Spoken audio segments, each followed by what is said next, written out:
আসসালামু আলাইকুম। আজকে যে বিষয়টি নিয়ে কথা বলবো সেটি হচ্ছে অ্যাডোবি আফটার ইফেক্টসে কীভাবে শেপ লেয়ারকে অ্যানিমেশন করতে হয়। ওকে, এই যে অ্যানিমেশনটা, এই লাইনটা, স্ট্রোকটা, একটা শেপ লেয়ার, এই লেয়ারটার চারপাশে যে স্ট্রোকটাকে কীভাবে অ্যানিমেশন করলাম, এই বিষয়টি আজকে দেখব। ওকে, তাহলে শুরু করা যাক। প্রথমেই আমি যেটি করব সেটি হচ্ছে একটা কম্পোজিশন তৈরি করব। ওকে, আশা করি সবাই নিউ কম্পোজিশন কীভাবে নিতে হয় জানেন। আমার এখানে সেটিংসটা দেওয়া আছে, এইভাবেই নিয়ে নিলাম, একটা কম্পোজিশন নিলাম। ওকে, তারপর যদি করব এই যে উপরের দিকে টুলস প্যানেল থেকে আমি এখানে সাধারণত সবসময় যে রেক্টেঙ্গেল টুলস এটা সিলেক্ট করা থাকে, আমি এখান থেকে এই যে রাউন্ডেড ইলিপস টুলস, যেটা এই যে ইলিপস টুলস 3 নাম্বার টুলসটাকে সিলেক্ট করলাম। ওকে, শিফট ধরে আমি এখানে একটা বৃত্ত নিব। ওকে, এখন সিলেকশন টুল সিলেক্ট করে আমি এটাকে একেবারে সেন্টারে নিয়ে আসলাম। এটার একটু অ্যাঙ্কর পয়েন্টটা সেন্টারে নিয়ে আসলাম, আবারও সিলেকশন টুল সিলেক্ট করলাম।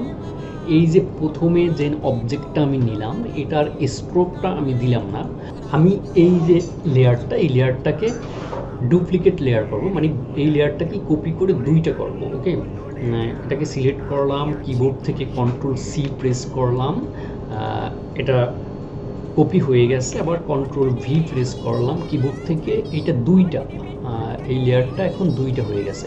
এবার যেটা করব, এই যে এই লেয়ারটার স্ট্রোকটা ওপেন করে দেব। ওকে, স্ট্রোকটা ওপেন করে দিলাম, স্ট্রোক কালারটা রেড, এখানে 18 দেওয়া আছে, এভাবে নিয়ে আসলাম। আর এটার যেটা করব, ফিলটা বন্ধ করে দেব। ব্যাপারটা হচ্ছে নিচের লেয়ারের শুধু ফিল, যেটা এই যে এই জায়গা থেকে ফিল ওপেন থাকবে। এই যে নিচের লেয়ারটা সিলেক্ট করলাম, এই যে ফিলটাকে ওপেন করে রাখছি, আর স্ট্রোকটাকে বন্ধ করে রাখছি। আর উপরের লেয়ারের ফিলটাকে বন্ধ করে রাখছি, স্ট্রোকটাকে ওপেন করে রাখছি, স্ট্রোকটা 18 দেওয়া আছে। ওকে, এরপরে যেটি করব, উপরের লেয়ারটা মূলত আমরা স্ট্রোকটাকে অ্যানিমেশন করব, সেক্ষেত্রে এই স্ট্রোকটায় আমরা একটা অপশন অ্যাড করব। অপশনটি হচ্ছে ট্রিম পাথস। এটাকে এই লেয়ারটাকে সিলেক্ট করে এই লেয়ারটাকে খুলে নেব। এই যে তীর চিহ্নের মতন যে আইকনটা, এটাতে ক্লিক করলেই লেয়ারটা খুলে যাবে। দুইটা অপশন দেখা যাবে, একটা হচ্ছে কন্টেন্টস আর একটা হচ্ছে ট্রান্সফর্ম। ওকে, এটার একটু সামনের দিকে আসলেই এই যে অ্যাড থেকে আমরা এই যে অ্যাডের সামনে যে আইকনটা, এটাতে একটা ক্লিক করলাম, একটা ডায়লগ বক্স চলে আসবে। এখানে অনেকগুলো অপশন আছে, এক একটা কাজ। অন্য সময় অন্য অপশনগুলো দেখাবো, মূলত এখন যেটা দেখাবো সেটা হচ্ছে ট্রিম পাথস। এই যে ট্রিম পাথস ইফেক্টটা আমি এখানে দিলাম, এটা দেওয়ার সাথে সাথে এই যে লেয়ারে আমাদের অপশনটা দেখা যাচ্ছে, এই যে ট্রিম পাথস অপশনটা কন্টেন্টসের ভিতরে চলে আসছে। ওকে, এই লেয়ারটা খুলে নেব, খোলার পরে এখানে 3টে অপশন দেখা যাবে, একটা হচ্ছে স্টার্ট, আর একটা হচ্ছে এন্ড, আর একটা হচ্ছে অফসেট। ওকে, এখান থেকে আমরা ইচ্ছা করলে স্টার্ট এন্ড দুইটা থেকেই অ্যানিমেশনটা করে নিতে পারি। কিভাবে? স্টার্টটা যদি বাড়াই তাহলে ডান দিক থেকে এই দিকে অ্যানিমেশনটা হবে। ওকে, আর 0 করে দিলাম। আর যদি এন্ডটাকে যদি দেই তাহলে বাম দিক থেকে অ্যানিমেশনটা হবে। ওকে, তাহলে দুইটা কাজ, স্টার্টটা হচ্ছে ডান দিক থেকে আর এন্ড হচ্ছে বাম দিক থেকে। ওকে, তাহলে এটাকেও ফুল করে দিলাম। এখন আমরা যে কোনো একটা ফলো করি।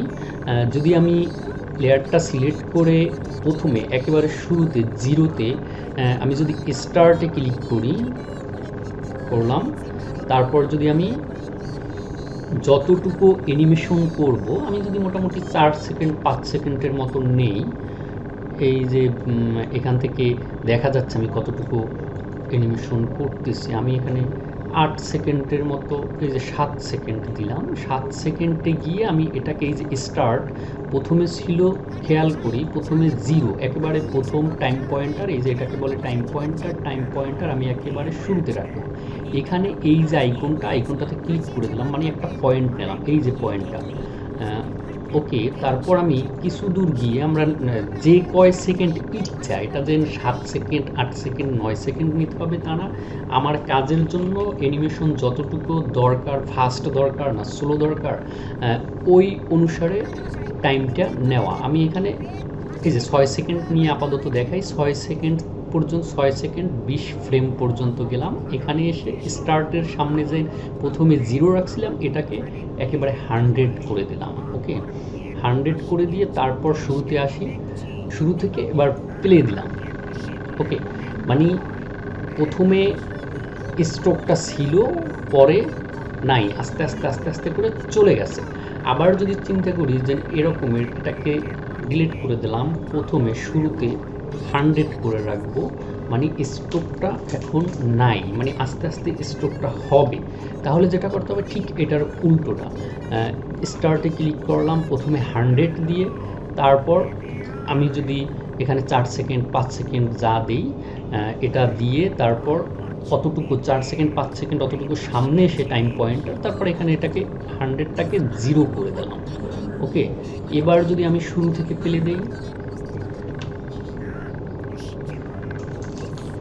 তাহলে যেটা হচ্ছে যে ছিল না, এটা শুরু থেকে একেবারে শেষ পর্যন্ত রাউন্ডটা হয়ে গেছে। এইভাবে একটা শেপের লেয়ার, শেপ লেয়ার বা স্ট্রোককে, যে কোনো ধরনের স্ট্রোককে, সেটা শেপ লেয়ার হতে হবে, অবশ্যই ভিক্টর লেয়ার হতে হবে, এটার স্ট্রোককে এইভাবে অ্যানিমেশন করে নেওয়া যায়। এবং এবার যদি আমি চিন্তা করি এটাকে একটু স্মুথ করব, তাহলে এই যে পয়েন্টটা, সেকেন্ড যে পয়েন্টটা নিলাম, এই পয়েন্টটার উপরে মাউসটা রেখে, মাউসের কার্সারটা রেখে মাউসের রাইট বাটনে ক্লিক করলাম, এখানে একটা ডায়লগ বক্স চলে আসছে। নিচে একেবারে কে ফ্রেম অ্যাসিস্ট্যান্ট, এটাতে এসে এটার উপরে মাউস নিয়ে আসার সাথে সাথে সামনে আরেকটা ডায়লগ বক্স চলে আসবে। ওকে, এটার সোজা সোজা নিচের দিকে নেমে এই যে প্রথম যেটা, যে ইজি ইজি এস, এটাকে যদি আমি সিলেক্ট করে দেই, তাহলেই এটা আর কি এই পয়েন্টটা স্মুথ হয়ে যাবে। ওকে, কীভাবে বুঝবো? আমরা যদি এবার শুরু থেকে প্লে দিই, এটা একেবারে ফাস্ট দৌড়াচ্ছে, একেবারে এই জায়গায় এসে আস্তে আস্তে আস্তে একেবারে স্মুথলি মিশে যাবে, ধাক্কা মারবে না একটা। ওকে, তাহলে বুঝতে পারলাম যে অ্যানিমেশনটা আবার স্মুথ করার জন্য পয়েন্টটাকে কীভাবে করতে হবে। এখন ব্যাপার হচ্ছে যে এটাকে যেটা বললাম টাইমের ব্যাপারটা, আমরা তো এখানে মূলত টাইম দেখাইছি 4 সেকেন্ড 23 ফ্রেম। ওকে, এটাকে যদি আমরা এই পয়েন্টটার এই যে গ্যাপটা, মাঝখানের গ্যাপটাকে যদি বাড়াই, এবার কত সেকেন্ড করলাম আমি, মানে 10 সেকেন্ড, প্রায় 11 সেকেন্ডের মতো, মানে এটা এখন স্লো যাবে। ওকে, যদি এবার শুরু থেকে প্লে দিই খুব আস্তে আস্তে, মানে তখন 10 সেকেন্ড সময় নিয়ে অ্যানিমেশনটা হবে। এটা হচ্ছে টাইমের ব্যাপারটা। আর যদি আমরা এটাকে দেখা গেছে যে প্রথম 4 সেকেন্ড দিয়েছিলাম, এখন যদি এটাকে 2 সেকেন্ডের মতন দিই, তাহলে যেটা হচ্ছে অ্যানিমেশনের ডিউরেশনটা হবে 2 সেকেন্ড, মানে 2 সেকেন্ড সময় নিয়ে সার্কেলটা হবে। এবার যদি শুরু থেকে পেলে দেই, ব্যাপারটা হচ্ছে যে তাহলে 2 সেকেন্ড সময় নিয়ে অ্যানিমেশনটা হলো। ওকে, এবার আসে অনেক সময় এই যে লাইনটাকে বিভিন্ন রকমের ভাবে অ্যানিমেশন করার দরকার হতে পারে। একটা সোজা লাইন অ্যানিমেশন হবে, সেটাও দরকার হতে পারে। এই বিষয়টা কিভাবে করব? ওকে, এর জন্য যে বিষয়টা করতে হবে সেটা হচ্ছে একটা শেপ লাইন তৈরি করতে হবে। শেপ লাইন তৈরি করার জন্য অনেকগুলো অপশন আছে, আমি শুধু একটা জায়গা থেকে দেখাবো। যদি পেন টুলসটাকে সিলেক্ট করি, পেন টুলসটা সিলেক্ট করে আমি যদি প্রথমে একটা পয়েন্ট নিলাম, সোজা শিফট ধরে একেবারে সামনে আরেকটা পয়েন্ট নিলাম, শিফট ধরে নেওয়ার পিছনে কারণটা হচ্ছে যে লাইনটাকে সোজা করার জন্য। ওকে, এই যে একটা লাইন হলো, এটা যে কোনো কালারের হতে পারে। এবার এই লাইনটাকে আমি কিভাবে অ্যানিমেশন করব? ওকে, এই লাইনটাকে অ্যানিমেশন করার জন্য যেটা করতে হবে, নিচেরগুলো আমি বন্ধ করে দিই। এবার এই লাইনটাকে সিলেক্ট করলাম, সিলেকশন টুল সিলেক্ট করলাম, লেয়ারটাকে খুলে নিলাম, এই যে কন্টেন্টস ট্রান্সফর্ম দুইটাই দেখা যাচ্ছে। এবার এই সামনে যে অ্যাড অপশনে আসলাম, এই ডায়লগ বক্স থেকে ট্রিম পাতে একটা ক্লিক করে দিলাম, ট্রিম পাতটা আমার কন্টেন্টসের ভিতরে অ্যাড হয়ে গেল। এবার ট্রিম পাতটা খুলে নিলাম, আমি লাইনটা আর কি বাম দিক থেকে ডান দিকে যাবে এরকমের যদি করতে চাই, তাহলে আমাকে এন্ড, এর আগের যেটা অ্যানিমেশন করছিলাম বৃত্তের ভিতরে সেটা হচ্ছে স্টার্ট থেকে, এবার করব এন্ড থেকে। এন্ড থেকে আমি যে 100 দেওয়া আছে এটাকে প্রথমে 0 করে দিলাম আর কি। এখন লাইনটা কিন্তু নাই, একেবারেই দেখা যাচ্ছে না, শুরুতে লাইনটা নাই, একেবারেই দেখা যাচ্ছে না। এবার আমি এন্ডে একটা পয়েন্ট নিয়ে নিলাম একেবারে 0-তে, এই যে টাইম 0। ওকে, এরপর যদি আমি একটু সামনের দিকে আসলাম, এখানে মোটামুটি 3-4 সেকেন্ডের মতন সামনে আসছি। এই সামনে গিয়ে এন্ডের যে 0 করে দিলাম, এটাকে আবার 100 করে দেবো। 100 করে দিলাম। থাকা জায়গায় মাউস দিয়ে একটা ক্লিক করলাম, অ্যাপ্লাই হয়ে যাবে। ওকে, এবার শুরু থেকে যদি আমি প্লে দিই, লাইনটা অ্যানিমেশন হচ্ছে।